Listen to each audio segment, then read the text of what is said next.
Hi everybody, welcome to Live with 𝐂𝐞𝐥𝐥𝐸. We're here in Liverpool for 𝐿RIC's Drug Discovery 2025 and I'm delighted to catch up with Nikki from Molecular Devices, who is actually presenting a poster this week here at the show. So we can learn more about the poster, but before we do that, Nikki, it's lovely to see you. How are you, first of all? I'm really well, Rizwan. It's great to be in Liverpool. It is great, actually. And how has it gone so far? We're into the afternoon, day one. How's the show gone? It's been great. It's been really interesting. It's always a nice place to catch up with some old friends, some old colleagues, make some new contacts and tell people about the exciting products we've got at Molecular Devices. Well, that's brilliant. So let's start with that then. For people not familiar with Molecular Devices, can you give us a quick overview of the business? I certainly can. So Molecular Devices is 40 years strong, bringing imaging, plate readers, and complex biology and automation, cellular automation, to the marketplace to help our customers develop workflows that make complex biology less complicated for them. Fantastic. Now, as I said, you are actually presenting one of 4 posters that Molecular Devices have this week. I am. So tell us more about the one you've got behind you. So the poster I've got behind me is about our automated cell culture system, the CellExpress AI, and how we've utilised that platform to generate brain organoids. Great. Let's have a look at it a bit more then. Okay. So first of all, the introduction. So protocols for brain organoids are typically long, advanced, and to deliver them in a robust and consistent way require really, really complex and experienced scientists to do this in the best way possible. So what we have done with our CellExpress platform, which you can see here, is automate these complex cell culture programs into a workflow that makes generating brain organoids simpler for our customers. So I'm going to tell you a little bit more about the cell culture system itself. The CellExpress AI is our automated cell culture system. As you can see here, it's about the size of a large cell culture hood.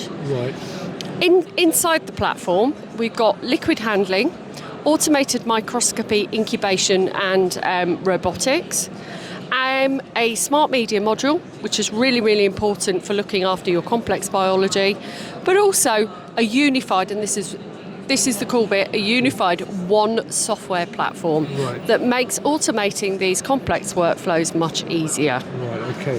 So I'm going to tell you a little bit more about organoid generation workflows, and here we're talking specifically about iPSC to brain organoid.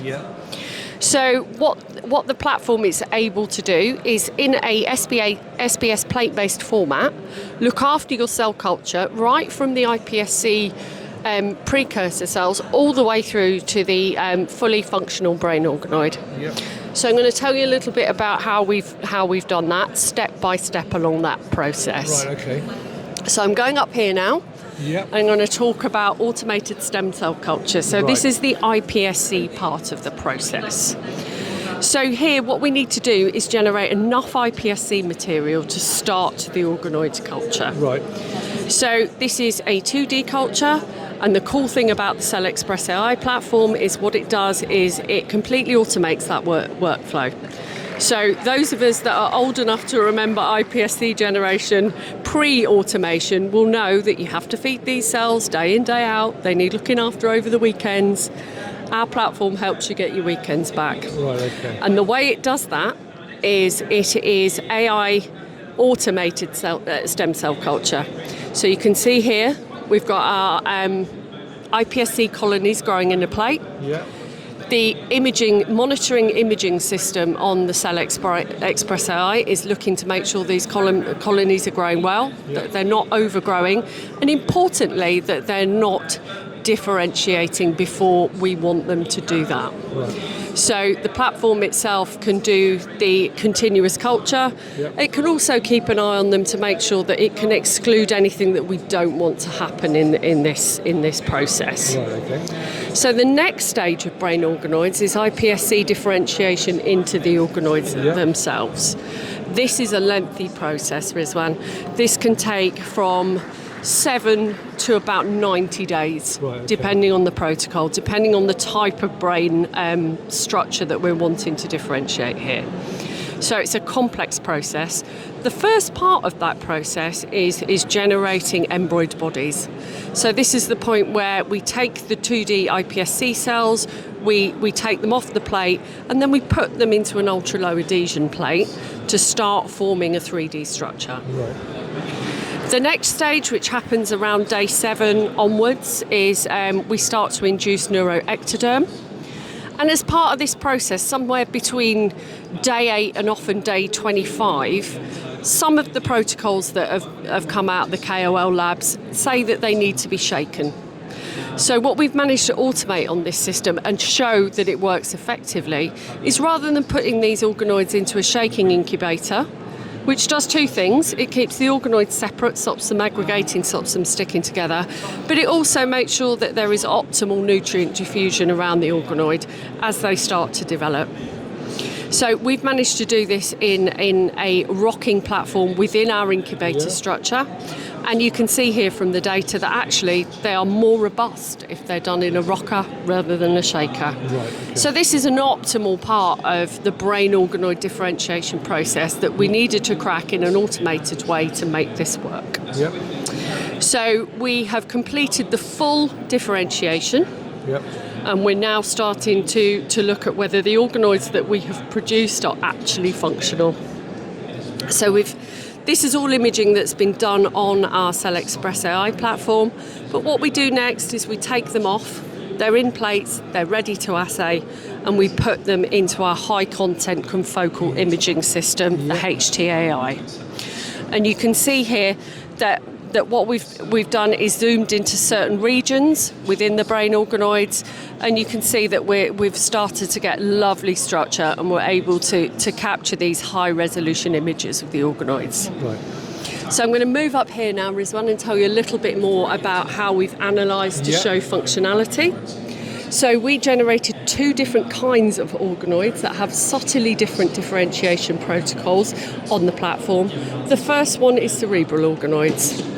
And what we've done here is we've done stream acquisition of calcium-stained brain organoids. Yeah. And what you can see is that here is a chymograph. So this is spatial data against time. Yeah. And these highlighted sections here are where we're getting neuronal firing with a calcium flux readout. Right. So you can see really nicely that the resultant organoids from the platform are actually functional. Right. So that's a really important step to understand that the process of growing the organoids in an automated fashion is not impacting their functional behaviour long term. We did the same thing again with some midbrain organoids here. Yeah. And again, what we've done is a subtly different approach. What we've done is take the organoids and clear them. And again here, they've been stained with a calcium dye. And you can see really clearly where we're getting neuronal activity within different regions of that midbrain organoid. Right.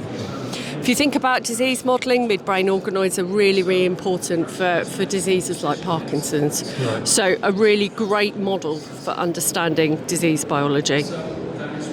And then finally, we have used our 𝐂𝐞𝐥𝐿 software to look at phenotypic classification of these organoids. And what we've done is look at the morphology of them. So we've managed to capture different morphology of these organoids and look at and generate a ground truth data set to be able to understand this morphology. That's really important if we think about how we're going to do disease modelling with drugs. We want to understand 2 things. Is the drug impacting the functional behaviour of the organoid in terms of its neuronal behaviour? But also, is it impacting the morphology of the organoid?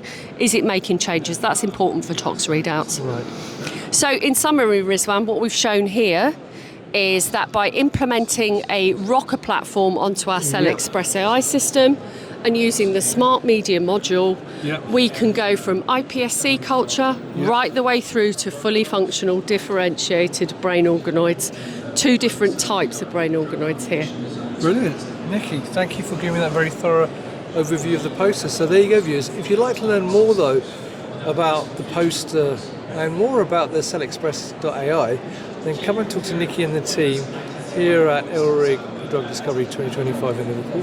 The poster's poster number 10, but also, as I said, they've got 3 other posters, I'm right We in have saying? got 3 other posters. And they also have a stand, which Nikki, hopefully you remember, I can't remember the stand number. I can't remember Oh, either, well, Rizwan, but come and find us. We're near Auditorium 1. Yeah, well, don't worry, viewers, because I'm going to put the stand number above this video anyway, so you won't miss it. Thank you. And learn more on the stand number as well, at the stand as well. But if you can't be here for whatever reason, you can meet Molecular Devices at many, many other shows across Europe and North America and the rest of the world. And also, of course, you can follow them on LinkedIn and go to their website. Nikki, thank you for that great explanation. It's been lovely to meet you. Viewers, thank you for watching. And until next time, as always, stay well and stay safe. Bye-bye. Thanks, Rizwan.